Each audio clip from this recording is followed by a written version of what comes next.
Hello and welcome to Reviews with. So for this video I'm trying for the very first time to use my brand new beautiful Osmo Pocket. So I need you guys, which is this little thing, look at that. Ain't it beautiful?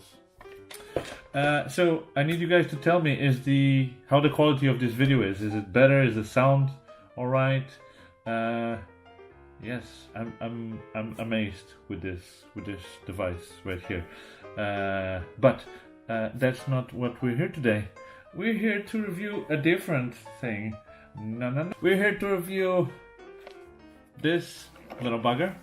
It's a Whoop 90. Is it a Whoop 90? No, it's a VWhoop 90 from eachine. And what is a VWhoop 90 from eachine? Let's find out together. So a VWhoop 90 indeed, because upon opening the package and taking out what seems to be a little manual, we have this little delicacy. Oh boy. And what's this?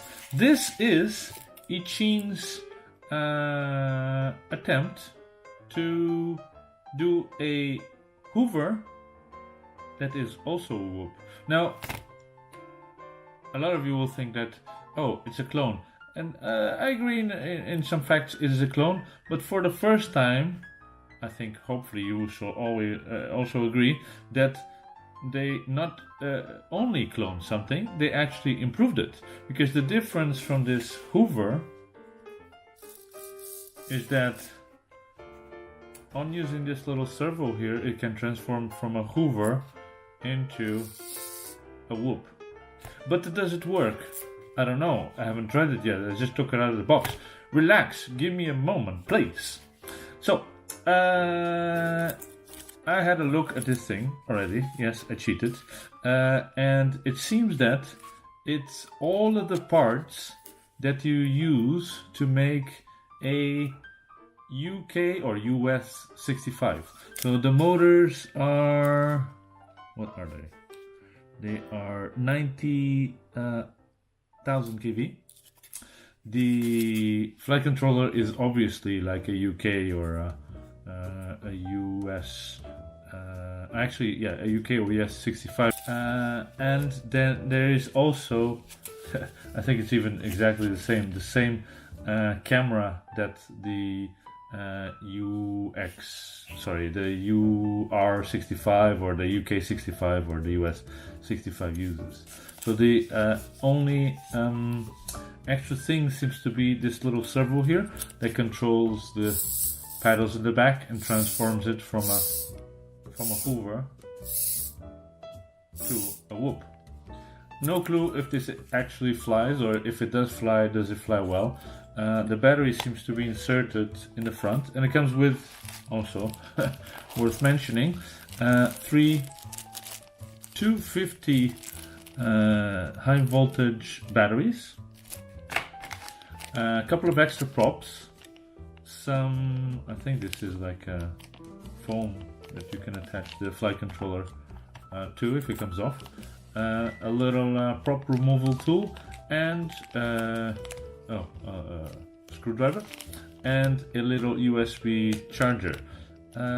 Although, don't quote me on this, I'm not entirely sure, but I think this type of USBs actually only charge these batteries to 4.2 volts. And if it is a high voltage battery, it won't charge it all the way through. I think sometimes it's just better to charge these tiny little batteries at 4.2 to avoid destroying them. 250, they're a bit small, but let's go with that. So I think the battery actually goes in the front, because obviously the back part rotates, so if you put the battery there, you're just asking for trouble, I think. Hopefully it fits in the front, kind of. Yeah, it does fit in the front. And then you would just connect it to your tiny whoop. Oh, quite loud. And then you need to bind some sort of radio. Oh, what's that? Welcome to A radio. TX. Yes, thank you. Shut up. Switch warning. Oh my god, you're so annoying. And then we can bind this to the to this thing. You can find the button on the other side of the flight controller. Very clever. So you have to kind of take the flight controller from the sticky mounts that it has and disconnect a couple of cables so you can flip it around, take on the battery, connect it, and then on the opposite side, the one that's exposed to you, you have a little button that you need to press and hold for a few seconds. There we go. What's going to happen is the light is going to go solid, and then depending on the mode that you've selected on your beta flight, you will set your radio to that mode, and then all you have to do is click on bind. The remote will bind and the lights will flash like that. Now you need to probably go to beta flights to, oh wow, that's pretty cool. You need to go to beta flight to configure where your throttle and everything else is. I think to have discovered where the switch for the Hoover versus Whoop is already. But in beta flight, if we go there, we should be able to see where all the other options are. So arming and if your throttle and everything else is correct. So here we are, connected the Tiny Whoop to the Tiny Whoop Hoover, VWhoop Hoover to my laptop, and connect the beta flight. Click connect, and we should start seeing the magical stuff connecting VWhoop. Right, I'm gonna leave everything in default, and the only thing I am changing is in the modes. So it seems that that switch that I showed before is already connected to the Hoover changing modes back and forth. So the transmitter changes the motor angle, the back motor angle. So the only thing that I've done is I assigned the angle mode to also that button. So when I basically change it from a Hoover to a Tiny Whoop, it will switch to angle. And then I put an arm button in my normal arm button. And that was the only thing that I've done. You can see here in the configuration, and if you read the manual as well, you'll see the same thing, that the support connected is for FrSky X, which is the 18 D18, but you can switch it to FrSky D if you just want D8. So if your radio does FrSky, but only the D8 version, you can select that as well. I do believe actually the FrSky D is a slightly better version, and is a little bit less buggy than FrSky version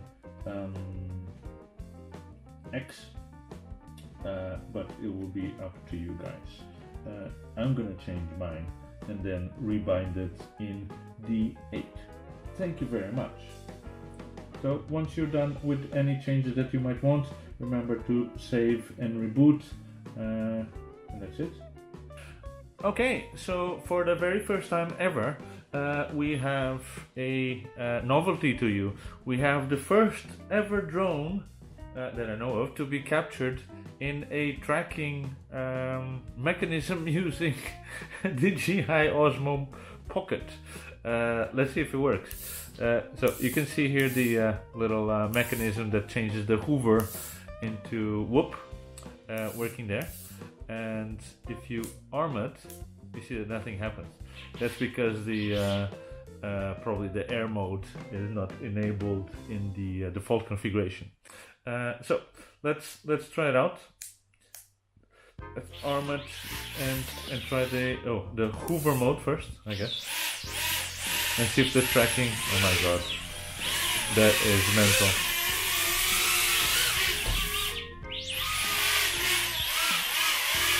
That is absolutely mental. The level of technology that we have nowadays that can do this. So this is brushless, which means that it's gonna be pretty fast.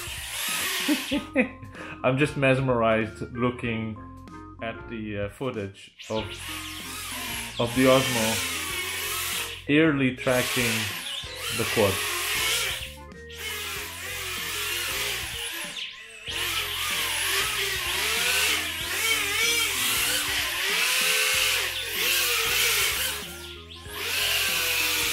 So yes, indeed, that is the hover mode. So I'm now transiting to whoop mode. You can see it's still working, and it's flying. Is it tracking? Oh my god! Oh my god! I'm in the future right now. So, in terms of hoverability.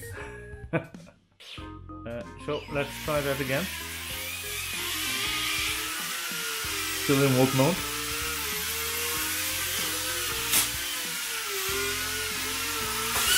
Catching and bumping on everything. I think overall the power is kind of there, but the battery seems to be going now. Let's see if it still has power to hover. Where is it? There it is.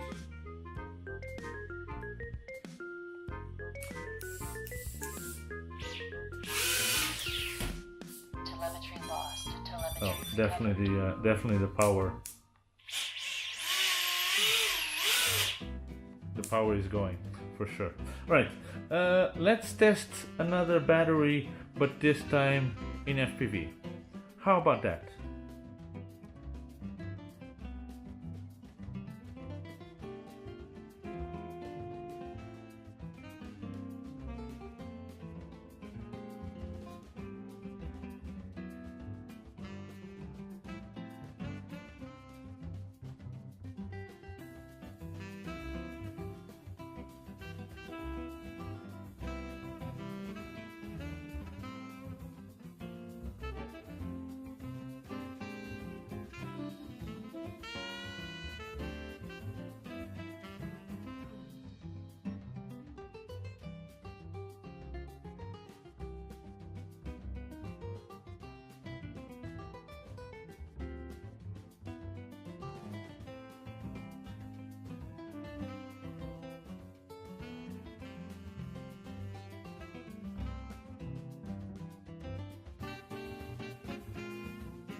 final thoughts.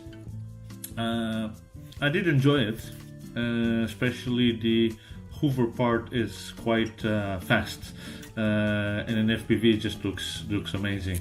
The whoop part, I think it might be a little bit underpowered, although it can fly and you can do some stuff, but it just feels that there's a bit of too much body when you're flying to be able to fly like a proper pro.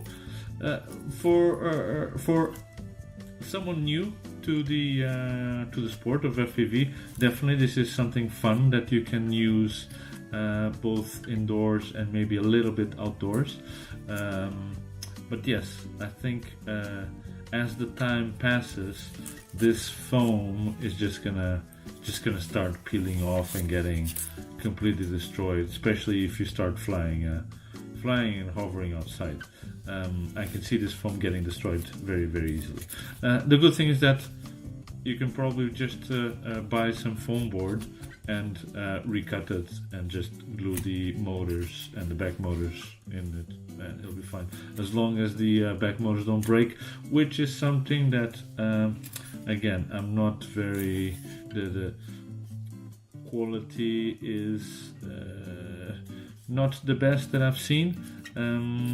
I think the mount, especially this on this motors, on the back motors here, to allow for the transitioning from hover to hoover, are a bit fragile, and if you smack them around too much, or if you put them inside a backpack, they probably won't survive.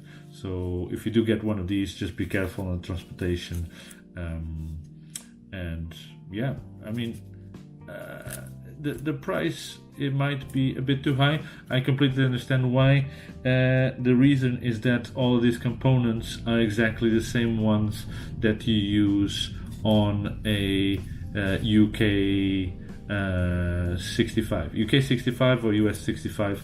So that's probably why the price for this unit is a bit up in the top. I hope that with time the price will come down, as the UK 65 and the UR 65 have done already, and if it comes down to a very acceptable price, it's probably the ideal to get one of these, especially with the FPV camera on it. They can be very, very fun in the hovering, if you want something ultra powerful, that is. I do like the innovation. That's what grabbed me and made me take the review on, because it's just, again, as I said in the beginning of this video, it's not just a hoover, like a clone of a hoover. It actually added something new, like the fact that it can turn the back motors and convert it from a hoover into an actual drone that flies. Very nice. Well, that is it for today. I do hope that you have enjoyed me blabbing and playing around with this hoover. You can find it in the link in the description below, everything related to this, where you can buy it from. Thank you again to Banggood for sending me this, and yes, thank you for watching this review. Did you enjoy this review? Why not click subscribe? You see this little button? It's a magical button, and if you click the subscribe on it, you will be subscribed magically. Also, there's more videos to watch here on this side. You can see here, they pop up probably. Thank you for watching. Bye bye. See you next time.